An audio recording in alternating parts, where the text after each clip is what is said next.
to be here at Turnberry with you. Thank you so much for showing us around and having this opportunity to sit in this fantastic ballroom, which is absolutely incredible, and to start talking about some of the issues that are most pressing in your country, in my country, and in particular, we've had the opportunity to talk about the situation in Gaza and the intolerable situation, including images of starvation. And I think both of us know that we have to get to that ceasefire, and we have to increase humanitarian aid in. And thank you for what you've already been doing, are doing, and are committed to, because without you, this would not be capable of resolution.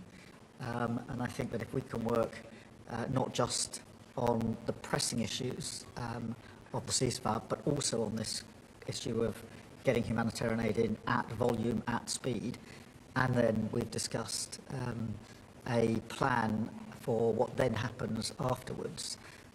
I think we can do our very best to alleviate what is an awful situation at the moment. So thank you very much for the discussion we've had so far and the discussion we're about to continue on that really important issue. But it's fantastic to be here. Thank you for your hospitality and to see this amazing golf course. I'll invite you to a football ground at some stage, and we can exchange sports.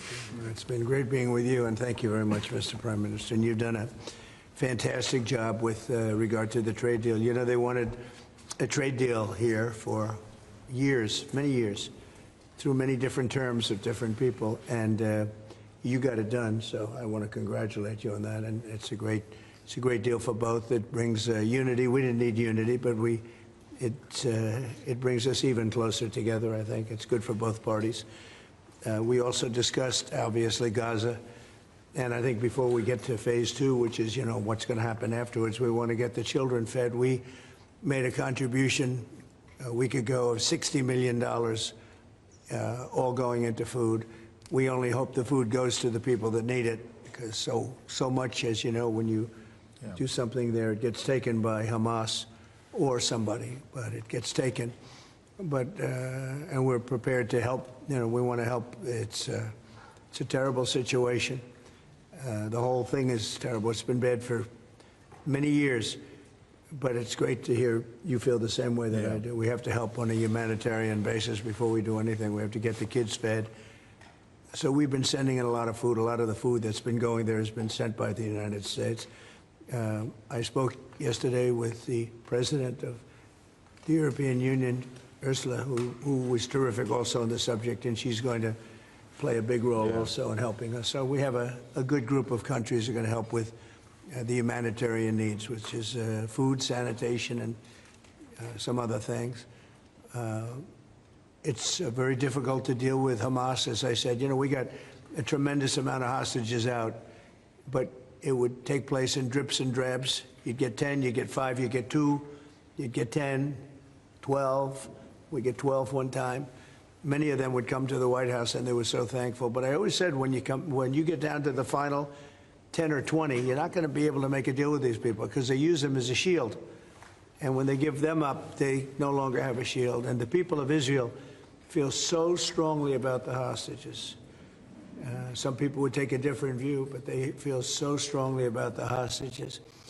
So that's an ongoing process. Hamas has become very difficult to deal with in the last couple of days, because they don't want to give up these last 20. Because they think as long as we have them, they have protection. But I don't think it can work that way. So I'm speaking to Bibi Netanyahu, and we are coming up with various plans. We're going to say it's a very difficult situation. If they didn't have the hostages, things would go very quickly. But they do, and we know where they have them in some cases. And you don't want to go riding roughshod over that area, because that means those hostages will be killed. Now, there are some people that would say, well, that's the price you pay, but we don't like to say that. We don't want to say that. And I don't think the people of Israel want to say that either, which is pretty amazing. A lot of people would say, just get it done and whatever it is. You could also say speed might be better for the hostages. You go through, you know, with speed, you may have a better chance, because they're in deep trouble. They're in deep trouble. You saw October 7th, and you saw what the damage and the horror that they committed. People can't forget that. You know, they tend to forget it, but they can't forget. That was one of the most evil things I've ever seen. And you just cannot forget that. So we're very much involved. The Prime Minister's involved. I'm involved. And I think I can speak. We just signed a very big trade deal, the biggest of them all yesterday, right? And the European Union is very much involved in wanting to help with really the Palestinians in terms of getting people fed. But the area of Gaza, another way of defining it is the area of Gaza. It's a very troubled place, and it has been for many, many years. It has been for many decades. So it's not like this just happened. This has been going on for a long period of time. So that's it. Our hearts are in the right place. We have some good news because the recent war that you just saw, they just announced, I see, the newest of the 5, now this would be 6 that we've stopped. I've stopped 6 wars in the last, I'm averaging about a war a month, but the last 3 were very close together. India and Pakistan and a lot of them. Congo was just, and Rwanda was just done. But you probably know, I won't go into it very much because I don't know the final numbers yet. I don't know. Numerous people were killed, and I was dealing with 2 countries that we get along with very well, very different countries from certain standpoints. They've been fighting for 500 years, intermittently, and we solved that war. You probably saw it just came out over the wire, so we solved it through trade. I said, I don't want to trade with anybody that's killing each other, so we just got that one solved. And I'm going to call the 2 prime ministers who I got along with very, very well and speak to them right after this meeting and congratulate them. But it was an honor to be involved, and that was going to be a very nasty war. Those wars have been very, very nasty. So we've done a lot of good work. We've had great support from the Prime Minister anytime we needed help, anytime we needed any form of support. You've been there. We appreciate it very much. And we're going to continue onward. We do have to take care of the humanitarian needs on what they used to call the Gaza Strip. You don't hear that line too much anymore. You don't hear the Gaza Strip. But it is the Gaza Strip, and it's amazing that it's not being handled a little bit differently. We're going to set up food centers, and we're going to do it in conjunction with some very good people, and we're going to supply funds. And we just took in trillions of dollars. We got a lot of money, and we're going to spend a little money on some food.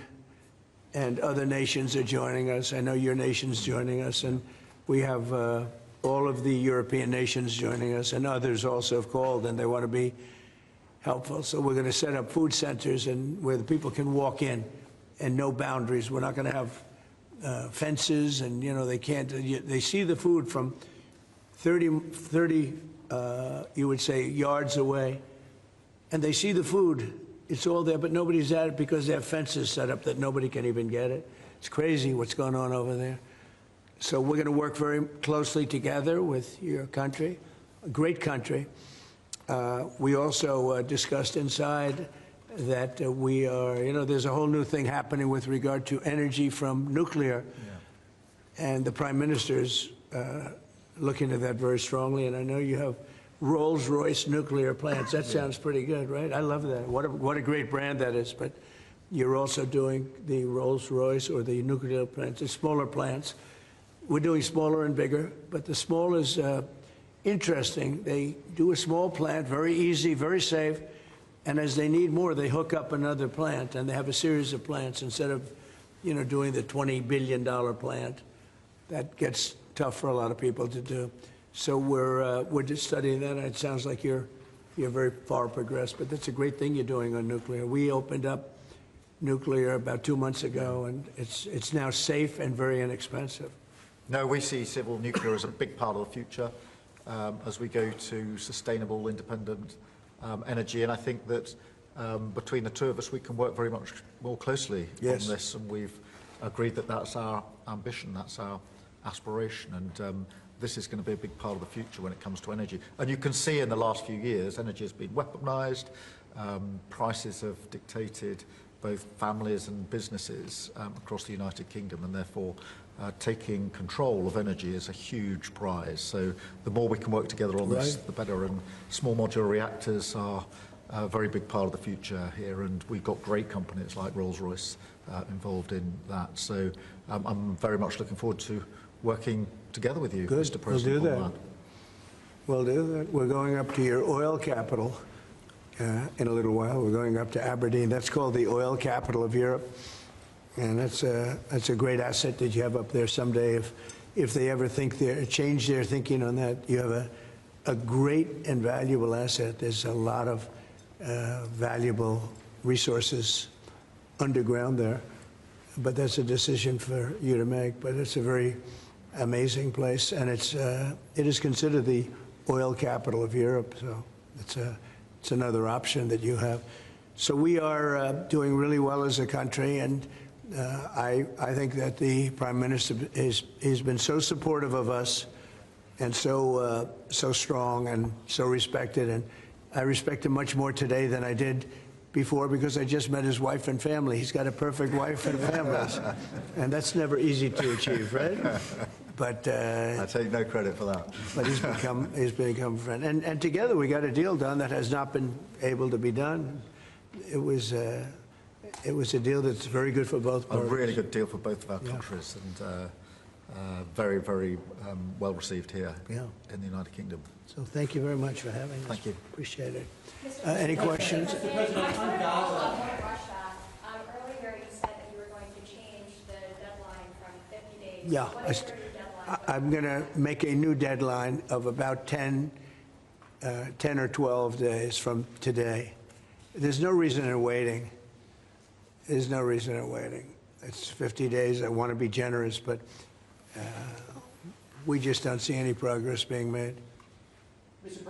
President, you just talked about setting up food centres in conjunction with other organisations. Right. You're talking about the Gaza Humanitarian Foundation or recognised aid agencies. How will this work? Well, it's going to be working where the United States will be helping with the food. You know, we have a lot of access to food. We got a lot of food ourselves, and we're going to bring it over there. We're also going to make sure that they don't have barriers stopping people. You know, you've seen the areas where they actually have food, and the people are screaming for the food, and they're 35, 40 yards away, and they won't let them because they have lines that are set up.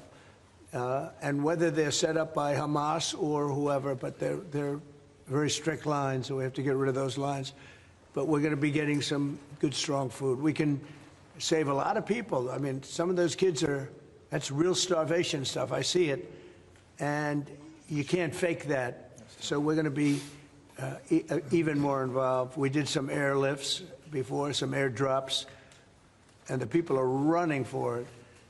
And the Prime Minister is going to help us. They're very effective with that. You've done that before, and for many, they've done that for 100 years very well. So it's not very hard to do, actually. Yes. President, you say you love Scotland. You're the most Scottish president ever in the White House. Is there a better deal to be done for Scotland, for Scottish industry, in the deal that you've done with the Prime Minister? Whisky, for example. Well, I have great love for Scotland. You know, my mother loved Scotland, and she loved the Queen. I don't know, I might hurt myself by saying that the monarchists are going to like it, some other people, but she loved the Queen. Whenever the Queen was on television, she wanted to watch. And she would come back religiously. She'd come back to Scotland once a year with my sister Marianne, primarily, and sometimes my sister Elizabeth also. But they love this part of the world. And, you know, we're talking about the Isle of Lewis. We're talking about serious Scotland. That's serious Scotland. There was no doubt about it. So, yeah, it gives me a feeling, you know, it's different. You go to another country, you have no relationship to it. You get to like maybe the head of the country or something. But it's different when your mother was born here, Stornoway, right in Stornoway, a beautiful little place. Is there a better deal to be done for Scotland, for whisky, for example? Because of your love of Scotland, is there a better trade deal to be done for Scottish businesses like whisky? Well, I assume when we do our trade deal overall, a lot of it comes to Scotland, I hope. Maybe all of it should go to It's Scotland. a very good deal for the whole United Kingdom, and we're already achieved great things under the deal, and we'll achieve even more as we work together. A lot of it is Scotland. I mean, I do know that, but I mean, we're dealing with the UK, but a lot of it comes to Scotland. And you know, I was very particular. This is a part of the world I want to see thrive.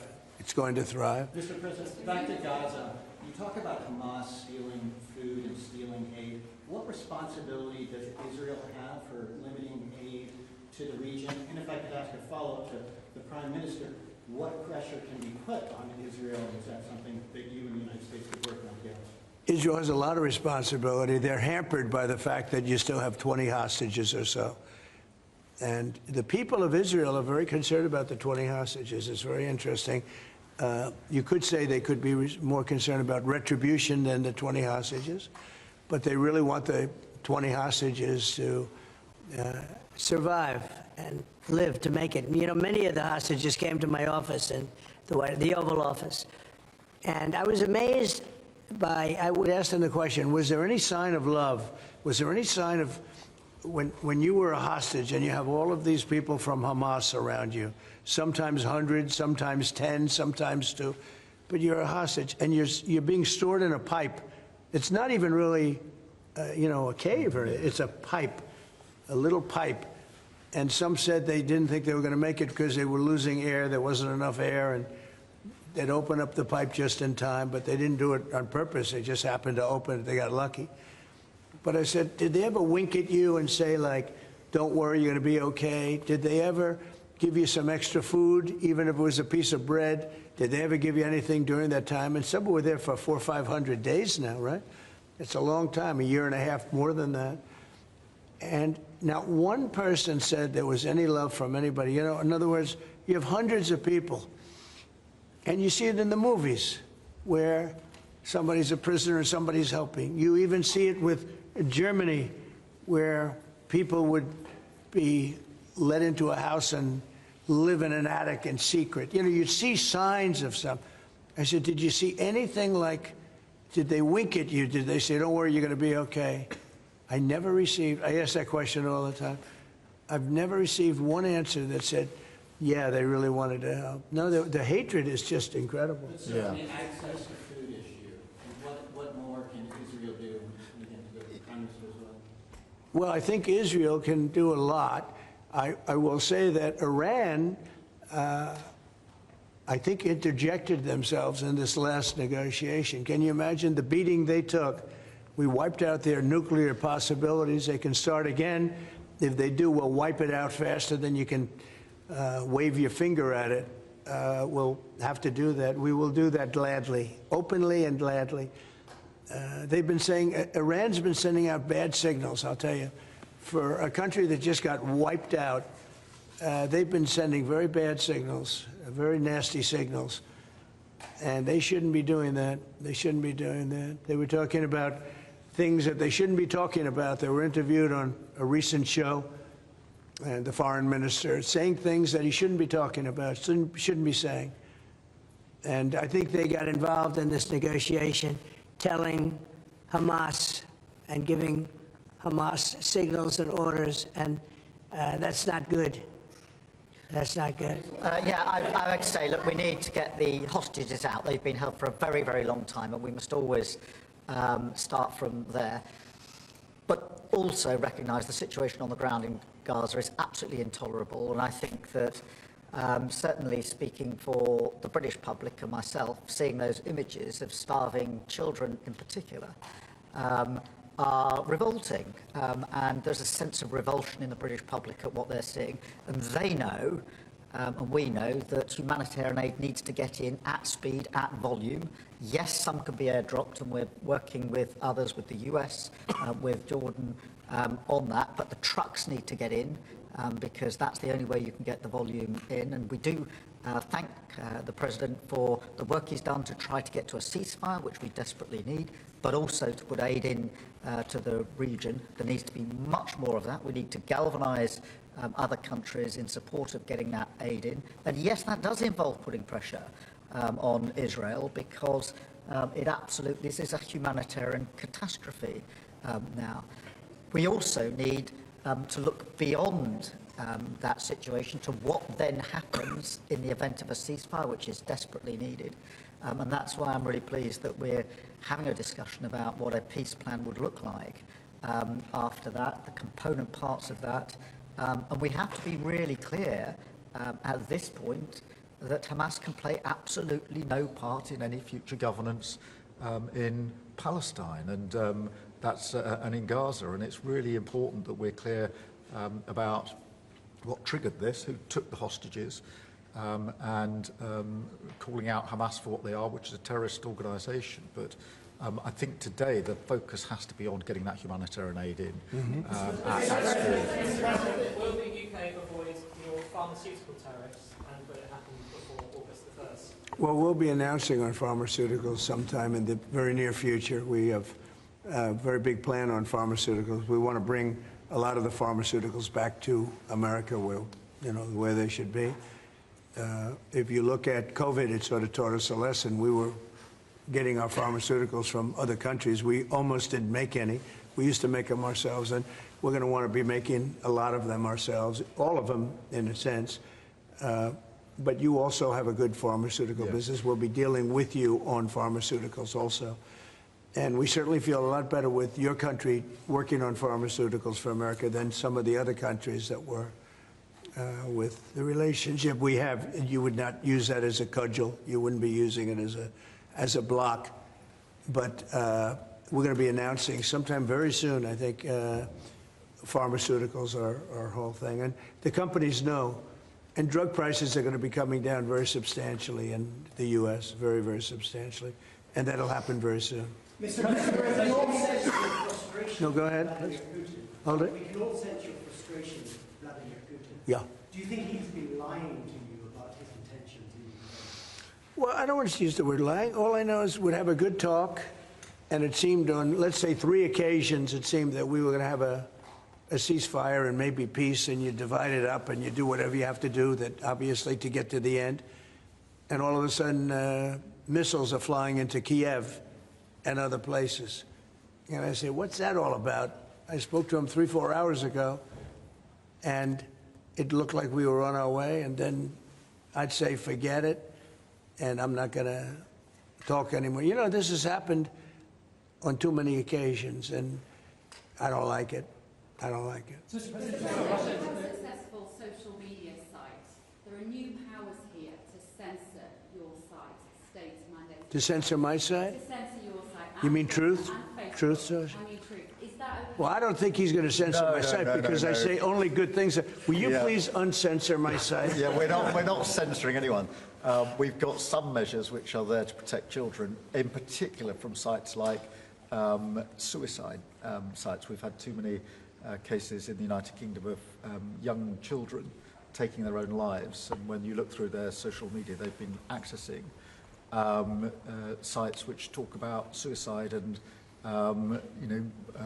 encouraging, if you like, children down that road, and that is what we want to stop. It's nothing about censoring free speech. But this country is the proud free speech in this country has been for a very long time. We're very, very proud of it.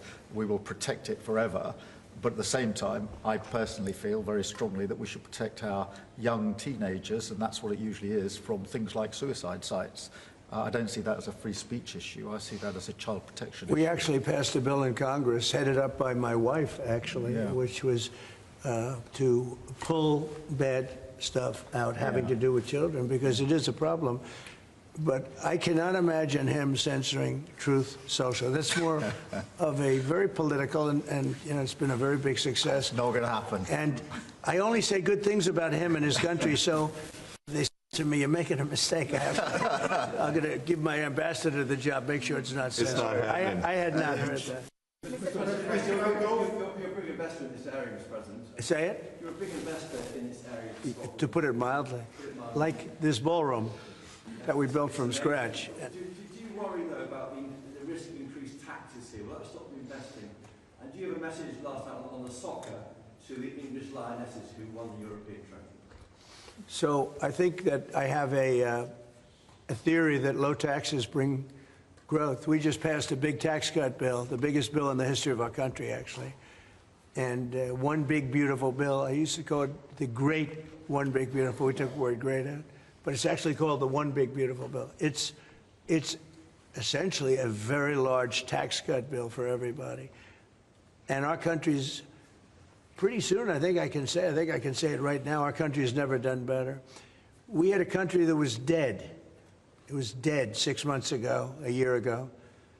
Leaders from NATO, we had a very successful meeting at NATO. Your prime minister was there. It was an unbelievable love fest with all of those countries. And they agreed to go 5% and all the things. Very smart to do. But many of the leaders said, essentially, they said, your country was dead 1 year ago. 1 year ago, we had a dead, and we did. We had a dead country. We had a president who didn't know where the hell he was. We had horrible, horrible people running our country. I think they were sick people, actually, sick. You talk about censorship. Those are big. That's all they did was censor, and they didn't know what to do. And they had high taxes. They wanted more tax, total censorship, transgender for everybody, men playing in women's sports, everything bad they wanted, and they still do. That's what they still do. That's why they're down at 15% or something, I saw today, the lowest that the other part of the Democrats have ever been. But no, I find that when you lower taxes, you get growth. I will say this, and the Prime Minister hasn't been here very long on all affairs. I think he'll be a tax cutter. But I find that as we cut taxes, we did more business. Yeah. In my first tax bill, we cut taxes from 39% down to 22%. And we ended up at the end of the first year, when it was still a little raw, we ended up taking in much more revenue than we did at 39%. It was pretty amazing. And we're taking in a lot of revenue right now. And this was an additional tax cut. So I find, for whatever it's worth, tax cuts are very good. On Russia, we moved up the deadline. It's now 10 or 12 days. Is the sanction the same, that you're going to slap 100% tariff on anybody who does business with Russia? So what I'm doing is we're going to do secondary sanctions, unless we make a deal. And we might make a deal. I don't know. You don't know. It's we've done so many peace deals. This is the one I started out with. And, I know President Putin called me. He wanted to know if I could help him with Iran. I said, no, I don't need your help with Iran. I need your help with Russia. And so that's the one deal that continues to linger. And, we're losing 5,000. They're losing. I'm not losing. You're not losing. But 5,000 Russian and Ukrainian kids a week are dying. And that's not mentioning the people that are dying also in towns where, he's lobbing missiles into certain towns like Kiev. And he's got to make a deal. It's too many people are dying. It's a really bloody war. And the 5 now, they're really telling me that number is obsolete. It's like 7. That's terrible. So you have 7,000 Russian and Ukrainian soldiers dying every single week for no reason whatsoever. So you would think, based on common sense, you would think he'd want to make a deal. We'll find out. No communication with the Ukrainians publicly? Have you had any other Ukrainian channels conversations with the Russians? Reiterating this? In what? Reiterating this new pressure and deadline.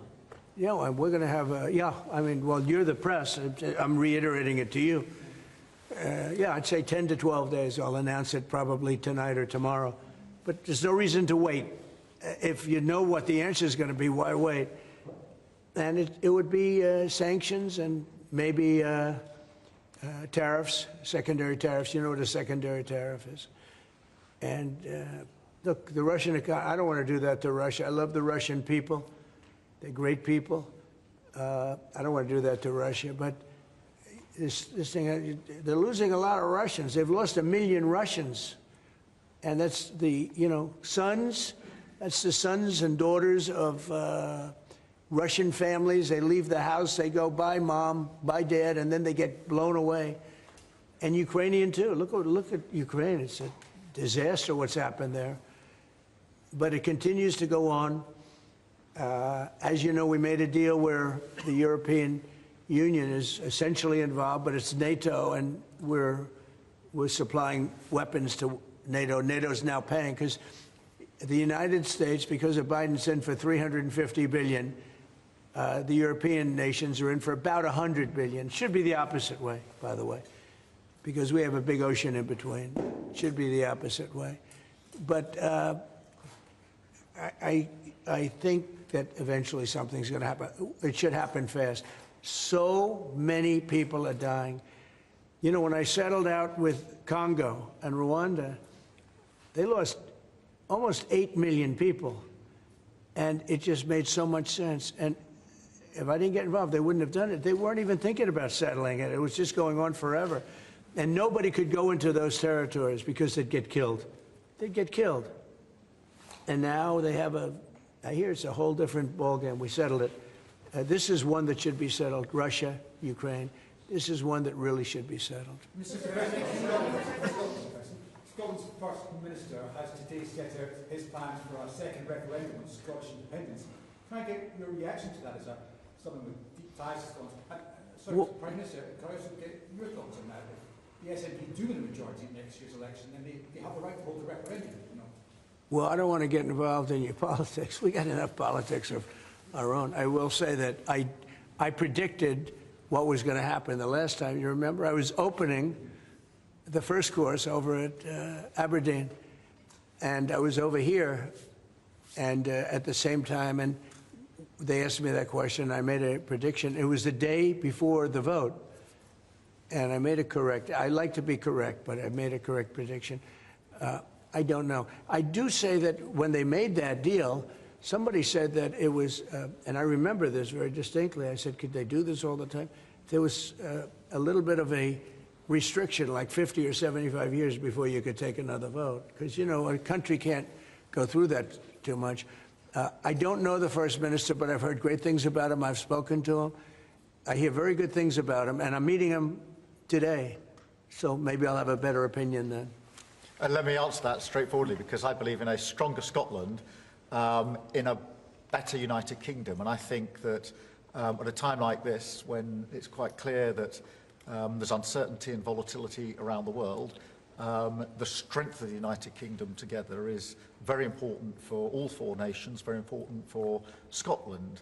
And that should be our priority, that should be our focus, not on the politics, which feels like the politics of yesteryear now, at a time like this. And I think that you know, the First Minister should probably focus more on his delivery in Scotland than on his constitutional issues, and we might have a better health service in Scotland. But at a time like this, I think the United Kingdom is always stronger as four nations. I think that's better for all four nations. I think that's how Scotland is stronger.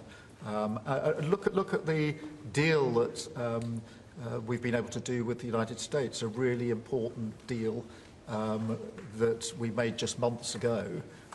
That is what the United Kingdom can do when we act as a powerful set of four nations together, and there are very many other examples. Mr. President, you toured the Federal Reserve last week. I did. This week, do you think your visit has inspired a potential rate cut, or how do you see things shaping out? Well, it's interesting. I did tour it. I toured the building. And if you looked at this building, if you came here like 14, 15 years ago, we've had it a long time. It's been an honor to have Turnberry.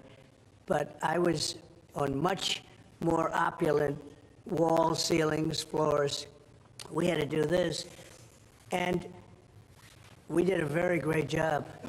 I mean, you see how beautiful it is inside. Everything was saved, everything was preserved. We had ceilings that were in bad shape, that were falling down. You know, it's very old, wasn't properly maintained. Now it's brand new and beautiful, and we saved everything. If you really think here, you took a look and you were sort of commenting the coloring. Now this is a brand new building, but if you look outside, it's equally opulent and beautiful. And we didn't do that by spending, you know, hundreds of millions of dollars in surrounding a railing underneath an area that you're painting. I mean, I've never seen anything like it. Brand new, beautiful plywood, very expensive, wrapped around a figurine or a railing to preserve it. But you don't have to do that. You can just wrap a cloth, they call it a blanket, and you don't even have to do that if you're careful when you're doing the ceiling. But I don't know what they did. They'd take down a ceiling and put up a new ceiling, and the new ceiling had no opulence to it. Or they'd fix the ceiling. But I would say that all I need is a good plaster and a can of paint.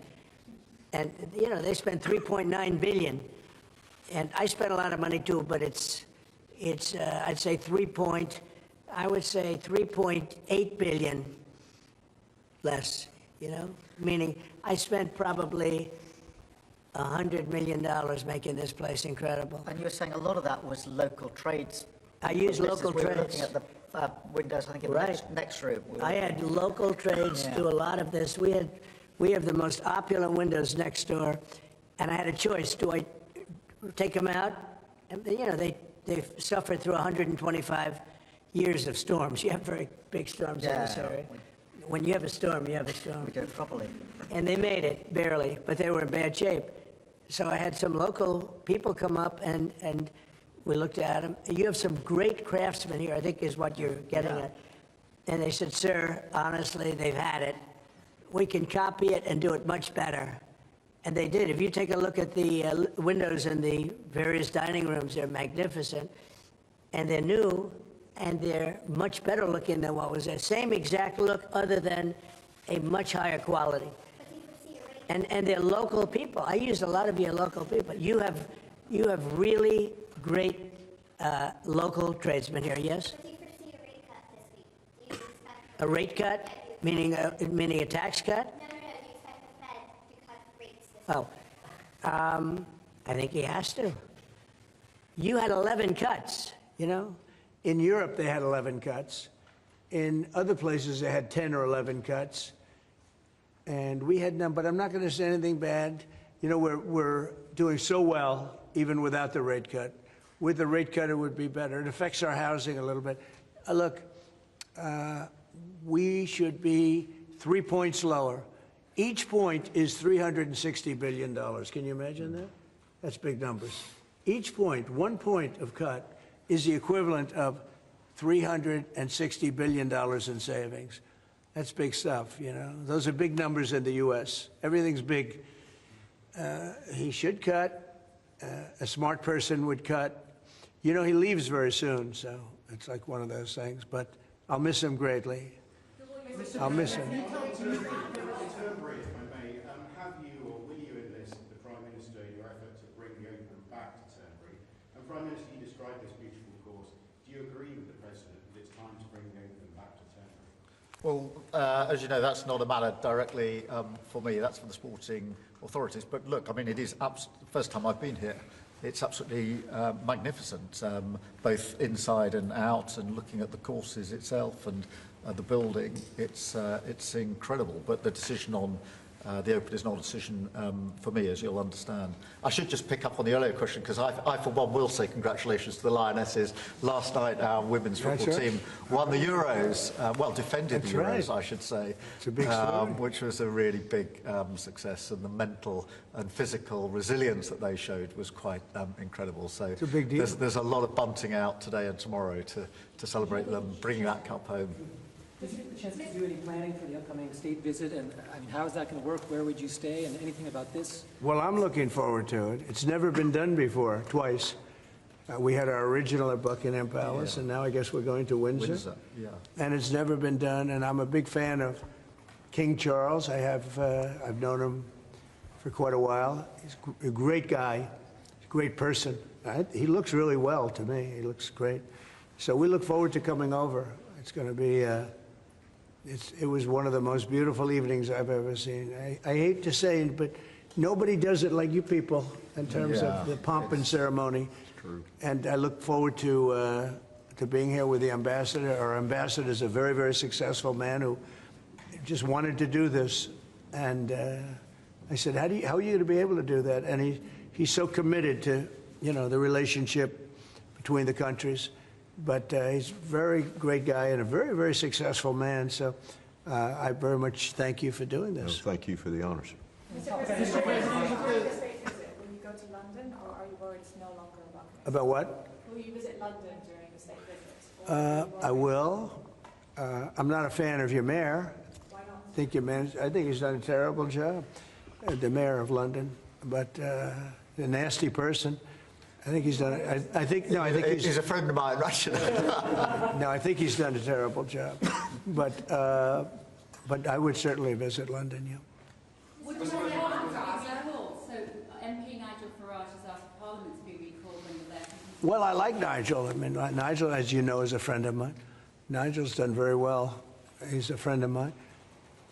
And Keir's a friend of mine. Would you recall Parliament so that the President can talk to MPs? Well, Parliament's in recess at the time, but look, I do want to be clear. This is an unprecedented and very special state visit.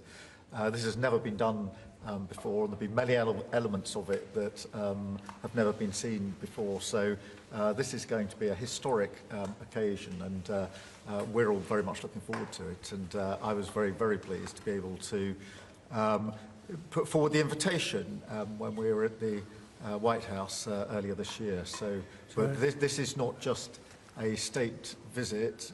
They're always incredible occasions, and this is an unprecedented second state visit. So you can imagine just how special that's going to be. The fact that it's never been done before, and that's because it's non-consecutive, and it's the only reason it could be, made it even more interesting, frankly. So it's going to be great. And being with Charles and Camilla and everybody I've gotten to know because of 4 years and now 6 months, gotten to know a lot of the family members. They're great people. They're really great people. And in that sense, I think that the UK is very lucky.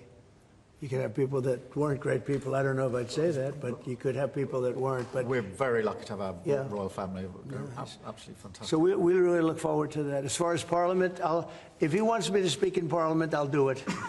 Okay? But it doesn't have to be then. It could be some other time. Maybe we should save it for another time. Well, we'll let the one visit speak for itself. But anytime, if I could be helpful, I would certainly do it. Thank you. Mr. President, with the EU deal, alternatives are you considering to get the hostages out if there's no ceasefire? Well, there are a couple of alternatives. Some are pretty strong, but the most sensible alternative is talk and negotiation. But I said a long time ago, at a certain point, they're not going to be talking because they're going to lose their shield. The hostages are a shield for them. They did horrible things on October 7th, and the hostages are a shield. And I said, you know, you're going to get down a number, and the number's going to be at a point where you're not going to be able to get them back unless you're going to be very energetic, or to put it a different way, unless you're going to be very ruthless and violent. It's a bad situation to be in, very bad. Mr. President, with the EU deal last night, you talked during the campaign about President Putin respecting you and helping you have a relationship with him. Do you still feel that way, that he respects you, considering the conversations you've had that have been really nice? Yeah. I've always gotten along with President Putin. I have had a great relationship with him. And he went through the Russia hoax, too. You know, I mean, it was, we used to talk about it. We used to say, you know, it's too bad we really can't do anything between our country. Because if we did, they'd say, oh, it's, you know, some. Look, I was tough on Putin because I was the one that closed up Nord Stream, and Biden came along and opened it up. I was very tough on Putin in one way, but we got along very well. And I never really thought this would happen. I thought we'd be able to negotiate something out. And maybe that'll still happen, but it's very late down the process. So I'm disappointed. And, you know, the funny thing is that their economy isn't that big, and it's having a hard time right now. But it's a relatively small economy. A strong military, but strong economy. And it used to be a strong economy. Now it's not. He's going through a lot. Economically, it's not easy. But it's pretty small. You know, compared to that magnificent size of that land. The land is massive. It's got, I guess, 9 time zones or something. It's a massive piece of land. Russia could be so rich. It could be so rich. It could be thriving like practically no other country. And they're holding that back because we can't. He wants to do trade deals with us. He talks about it all the time. He wanted to. And I envision that a lot of trade with Russia. They have a lot of valuable things. When you talk about rare earth, they have serious rare earth, right? They have just about every form you can have. So, you know, Russia could be so rich right now. Instead, they spend all their money on war. They spend everything on war and killing people, and it doesn't make sense to me. I thought he would want to end this thing quickly. I really felt it was going to end, but every time I think it's going to end, he kills people. Could a meeting help, and are you considering it? Has been proposed? I don't know.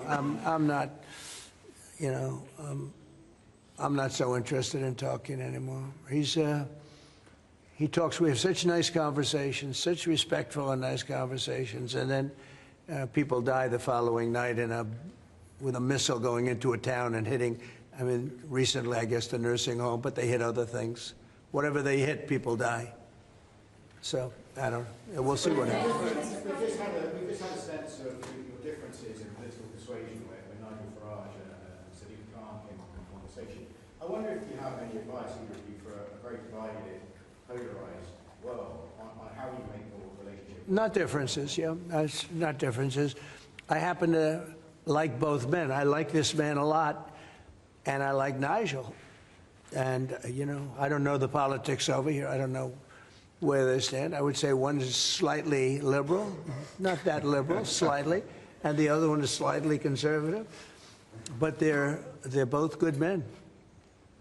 Mr. President, Well, look, I mean, we like each other, we respect each other, we get on, and we've both got a great love of our countries, of our families, and therefore there's a huge amount that we have already achieved, actually, together, and will achieve as we go forward, leading our respective countries, and of course the relationship between our countries. Donald, we were talking about this morning. That whether it's defence, security, intelligence sharing, it's a close historic relationship. We have fought together in the past. We've always stood together. And I, for one, am very pleased that we've got such a good personal relationship between us. And I think it just shows that even if you come from different political perspectives, different backgrounds, actually there's a huge amount of common ground when it comes to what is in the best interests of our two great countries, and they are two great countries. And I think that because we focus on what's best for our countries, we get along very well, and I'm very pleased that that's the case. Mr. President. Well, I do know he wants to cut taxes as much as he can, and you know, politics is pretty simple. It's I assume there's a thing going on between you and Nigel, and it's okay. You know, it's two parties, but generally speaking, the one who cuts taxes the most, the one who gives you the lowest energy prices and the best kind of energy, the one that keeps you out of wars. He's kept you out of wars, but the one that keeps you out of wars. You know, you have a few basics, and you can go back 1,000 years, 1,000,000 years, whoever does these things, but low taxes, keep us safe, keep us out of wars, no crime, stop the crime, and in your case, a big immigration component, you know, because I know that your attitude has become strong on immigration, strong on the toughness of immigration. But I think whoever's going to be, I think I won because we had a lousy president, to be honest with you. We had an incompetent president. But I won because I was very strong on immigration. Now, we had inflation. We had sort of a bad economy with this guy. We had a lot of problems. But I focused on immigration more than I did anything else. And I think I won because of immigration. I think I won because of the border. I had a bad border where millions of people were coming in to our country illegally. And as you know, in last month, 0 people came into our country illegally, 0. So we went from a bad, incompetently run border to the most competently run border that anybody's ever seen. Prime Minister, the President makes it look easy dealing with illegal migration. You must be envious of his record in such a short period. Well, I think we've been discussing illegal migration is a huge issue in both of our countries. In the United Kingdom, it is a real cause for concern, and that's why we must bear down on it in all its aspects, upstream, across Europe, where a lot of ours comes into through northern France, across the Channel, working with our allies, with our colleagues, to break the gangs that are actually running this trade. But equally being very strong that when people have arrived in this country who've got no right to be here, then we should be removing them to their own country. And that's why I'm really pleased that we've been able to focus on this very intensely and get 35,000 people out of the United Kingdom who had no right to be here. Because the message has to be, you can't make your way to the United Kingdom. We won't tolerate our rules being broken. And if you get here, you will be returned to where you came from. And it's really important that we bear down on that. We're such an attractive place for people to come if they want a better life, because we are. People coming via the rules are always welcome. Of course, we've welcomed talent and people into this country for centuries, literally. But what the British people will not tolerate is those that break the rules. Those that come through irregular routes, and that's the really important distinction here, and that's what we're bearing down on. And I'm really pleased that we're through pretty well all of the international engagement I've done, all the meetings I've had, the country we've done deals with. We've done deals with countries in the last 12 months that many people thought it was not possible to deal with when it came to immigration, irregular immigration, and we've returned thousands of people who've got no right to be here. And that, I think, is, for the British people, we're a reasonable, tolerant country where people are coming lawfully to contribute to our communities, to our country. Then, of course, they're welcome and have made a great contribution. But what people will not tolerate is those that are breaking the rules. And that is an issue of today, but it's a very British thing. We are people who respect rules. We don't approve of those that break rules. I can say, though, that I had one of the greatest victories, they say the most consequential in 129 years, so I don't know about that, but it was pretty close. And we won all of the swing states, which never happens. We won the popular vote by millions of votes. We won, tremendous electoral college sweep. And I believe I did it more than anything else because of my strong stand on immigration. And I don't think this country is any different in that sense. I think it's a big factor. And it is with a lot of the European countries. Some of the countries have lost their way, and they have tremendous crime because of it. I mean, you had countries with no crime that now have tremendous crime. And you know the countries, and I know the countries. And so I think it's a huge factor in any election, not just this election, but in any election. I think the one that's toughest and most competent on immigration is going to win the election. But then you add low taxes and you add the economy. He did a great thing with the economy because a lot of money is going to come in because of the deal that was made. But I think that immigration is now bigger than ever before. Mr. President, your Treasury Secretary is meeting with Chinese trade Right now. Right now. Have you received an update? Do you expect a deal when these talks are over, especially with the August 1st deadline? No, they're meeting right now. And, we have a good relationship with China. But China's tough. And like you're tough, we're all tough, yes. But we're going to see what happens. We just concluded our deal with Japan. It was very good for everybody. We're making, great deals. We're making deals that are good for us, but we want them to be good for everybody. It's important. It's sometimes I'll do something that I shouldn't do because it's not very important for our country, but it's very meaningful for the country on the other side.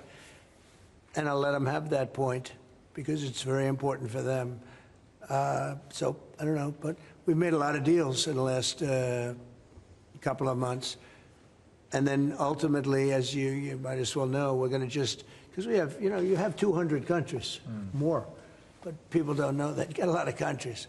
And I wouldn't want to sit down with 200 people and have to deal the way he was calling me all the time. We want this, we got to have that, these are tough negotiators. These are, look, they're smart people, they're tough negotiators. They know what they want. And, but we're going to be setting a tariff for essentially the rest of the world. And that's what they're going to pay if they want to do business in the United States. Because you can't sit down and make 200 deals. But we've made the big ones. We just finished Indonesia. They opened up their country. We just finished Japan. They opened up their country. You know, Japan opened up the country. They were totally closed. They opened up to our cars, even to rice. Rice was a big deal. They would never take anybody else's rice. They're taking rice. But they opened up their country. Philippines, we just finished. They opened up their country. They were very closed. I'd love to see China open up their country. So we're dealing with China right now, as we speak. Yeah, we're dealing with China right now. The deal you've got with the UK is better than the one with the European Union. Is that because you think Brexit was a good idea for this country? No, look, you know, we have a very special relationship with this country. Like, you know, my mother was born here. And not only born here, loved it. She'd come back, I told you, religiously every year. And she'd go up to Stornoway and see her relatives. But she loved the country. Yeah, that probably has, it always has an impact. Always has an impact. But, you know, Germany has a new leader, and I think he's terrific. I think you like him too. Yeah, I think he's terrific. My father was born in Germany. Or is Germany, his parents said, we're just out. But, so, you know, you have a lot of feeling for this part of the world. I do. I want to see this part of the world do well. Germany, Scotland, UK. I want this part of the world to do well. All of the nations. You know, you do feel a certain, you have a feeling, a warm feeling toward a part when your parents are born essentially here. And I think maybe it's slightly different. Maybe it's not. I don't know. But maybe it's slightly different. Mr. President, would you completely rule out a pardon for Ghislaine Maxwell when you landed? Is that something you would ever consider, and why? Pardon for who? For Ghislaine Maxwell. Well, I'm allowed to give her a pardon, but nobody's approached me with it. Nobody's asked me about it. It's in the news about that aspect of it, but right now it would be inappropriate to talk about it. So, Mr. President, your opposition to offshore wind is well known in Scotland. Wind is a disaster. But in Scotland and across the UK, wind farms. I know, it's a shame. It's not his fault. I used to tell Alex Salmond. Have you spoken to the Prime Minister, and will you speak to the First? Well, all I can do is give my look. Wind is the most expensive form of energy, and it destroys the beauty of your fields and your plains and your waterways. And look out there. There's no windmills, but if you look in another direction, you see windmills. When we go to Aberdeen, you'll see some of the ugliest windmills you've ever seen. They're the height of a 50-story building. And you can take 1,000 times more energy out of a hole in the ground this big. This big. It's called oil and gas. And you have it there, the North Sea. This big, that nobody would even see. You can take 1,000 times more power because the wind is intermittent, it doesn't work, it's extremely expensive. All the windmills are made in China. They used to be Germany and China, now they're mostly in China. They all come out of China. They say that the blades, which are carbon fiber, you can't bury. Oh, okay, you can't bury. What are you going to do, dump them in the ocean someplace? Because they only last a certain period of time. And remember, a windmill has a life of 8 years, especially when they're out in the salty sea and they start to rot and to rust. You're going to have to replace them. It's very hard to replace them. Wind needs massive subsidy. And you are paying in Scotland and in UK and all over the place where they have massive subsidies to have these ugly monsters all over the place. So I've restricted windmills in the United States. Now, a couple we have, you know, the poor stupid people at the beginning, they approved them, so they have their full approvals. But I've restricted windmills in the United States because they also kill all your birds. You know, they wipe out. You know, it's interesting. If you shoot a bald eagle in the United States, they put you in jail for 5 years. And yet windmills knock out hundreds of them. They don't do anything. You explained that. So it's a very expensive energy. It's a very ugly energy. and we won't allow it in the United States. So we believe in a mix, and obviously oil and gas is going to be with us for a very long time, and that'll be part of the mix. But also wind, solar, increasingly nuclear, which is what we've been discussing this morning, civil nuclear as we go forward. The most important thing for the United Kingdom is that we have control of our energy, and we have energy independence and security, because at the moment, whatever the attributes and facilities in the North Sea, that is sold onto the international market. We buy it back off the international market. That was a historic mistake in my view. But what we need is a mix so that we get the energy security that we need for the future, and that's the focus of everything that we're doing. But what we have discussed today is that the energy prices are too high, which is why we recently took measures to reduce the energy prices, particularly for energy-intensive businesses. But in the long run, the only way to reduce your energy prices is to take control of your energy, and that's what we're doing, taking control of our energy. Mr. President, our King Charles, who you are a great friend of, is a big fan of eco projects, windmills, as you call them. Is he wrong?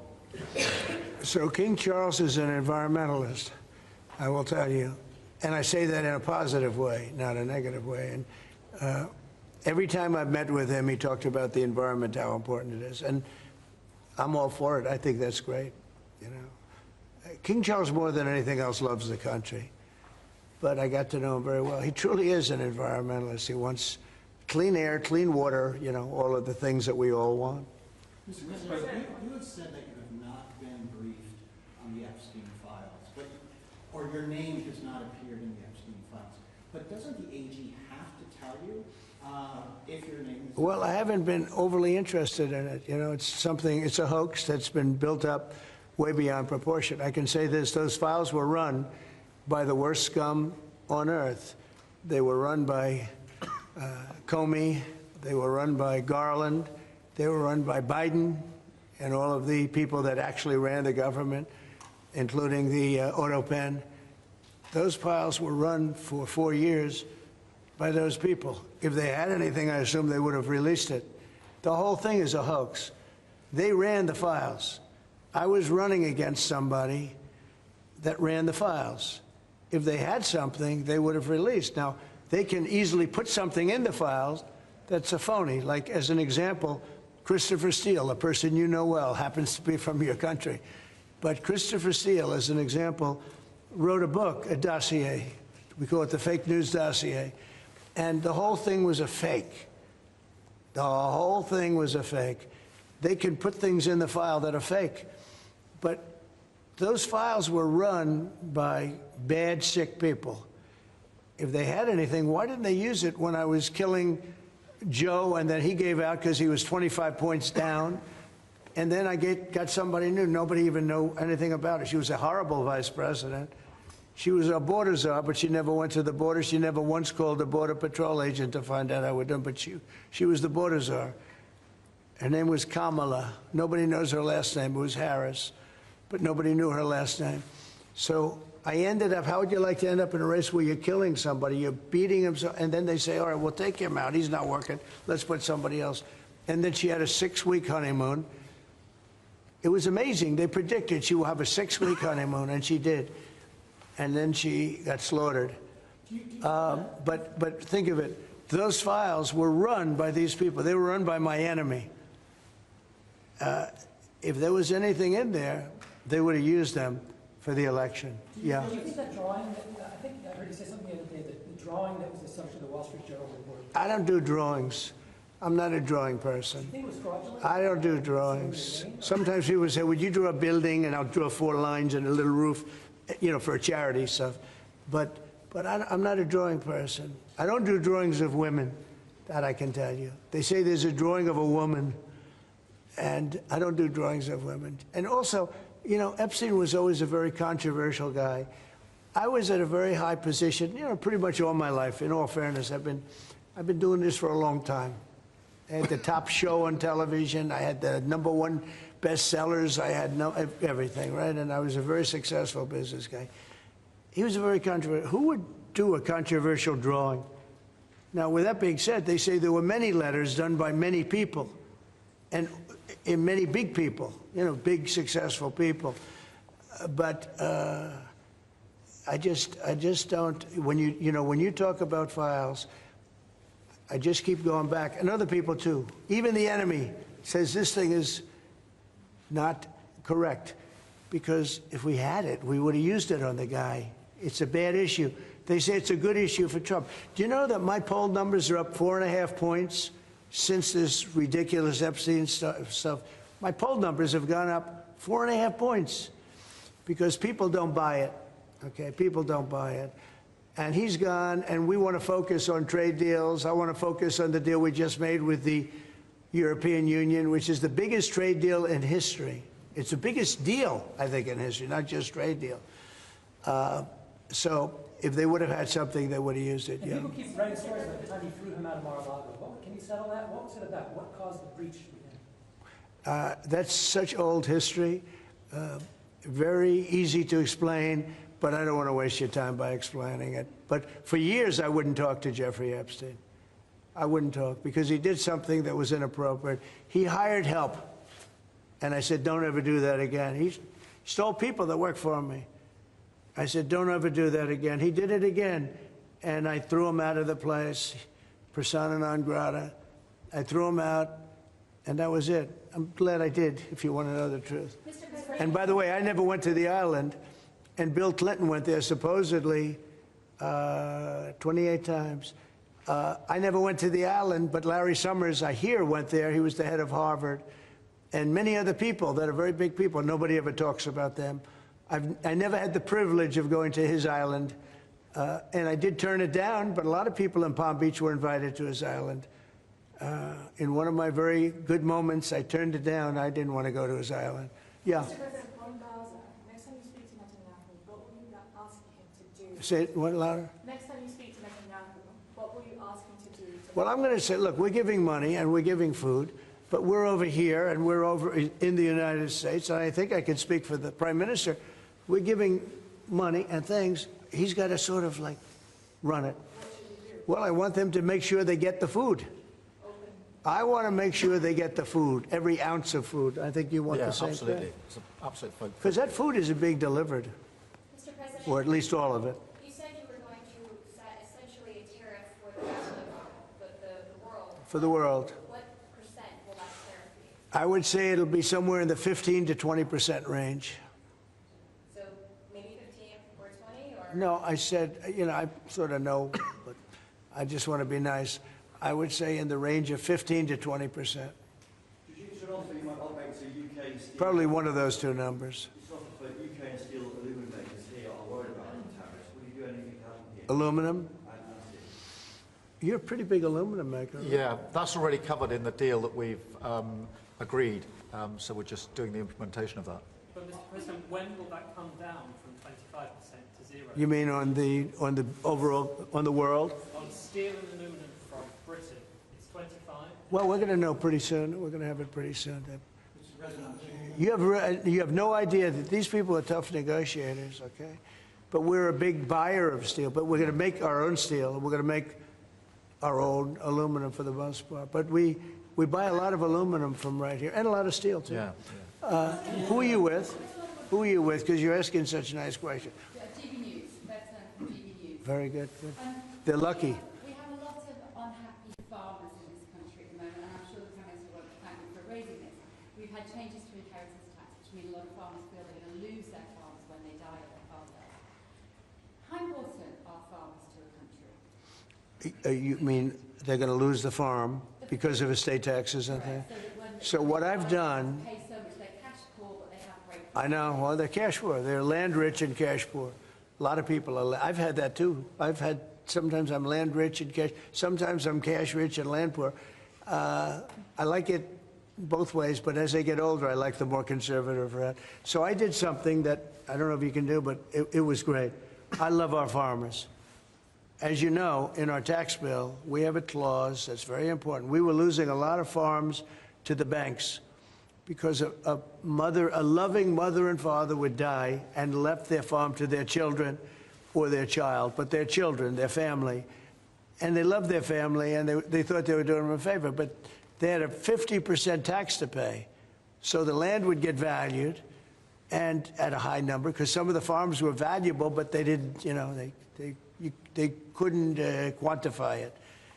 And they'd go out and borrow money to pay the estate tax, or the death tax, as it's called, and they'd overextend, and they'd lose the farm, and they'd commit suicide in many cases. No. Our levels are nowhere near 50%. They're not. We've just introduced, where it's paid over many years, works out. Well, that's good. An extra 2% a year over 10 years. So it's not at those levels by any stretch of the imagination. But the other thing that we've done, as you know, is make sure that we've got a pathway for farmers that actually increases their year-on-year income, which is the most important thing. And in all of the deals that we do, we ensure that our farmers are the central focus for much of it, particularly on the agriculture, including in the US deal, because I don't think we can go on for years saying that it's acceptable for farmers to have a year-on-year income which isn't sufficient. We've got to fix that problem. We can't simply live with that problem, so it's a very different situation. Well, we ended the estate tax. There is no estate tax on farmers. So when a parent leaves their farm, because again, a lot of these farms, they don't make a lot of money, but it's a way of life, and they love their way of life, and they love that dirt. That dirt is the most beautiful thing they've ever seen. They love it. I mean, they're farmers. They love doing it. They don't know how to do anything else, but they don't want to do anything else. I speak to farmers. I say, would you like to live in my penthouse in Manhattan? It's the most beautiful. No, sir, I want this farm. And what happens is, I mean, we were losing a lot of people to suicide. They'd borrow money to pay the estate tax, and they were not able to pay it. And some banks are ruthless; they wouldn't do anything, and they would end up committing suicide. We have totally ended the estate tax in those situations, so there's no estate tax. So when a parent leaves the farm to the kids, they don't have to worry about their local, possibly unfriendly banker coming in and stealing their farm. Migration, one of the hot background issues in Britain is migrants being housed in hotels and people in the local communities not feeling safe. Is that an appropriate place to house migrants? I don't like anything about it. They shouldn't be allowed in. Anybody illegally should not be allowed in the country. Thank you all very much. Thank you.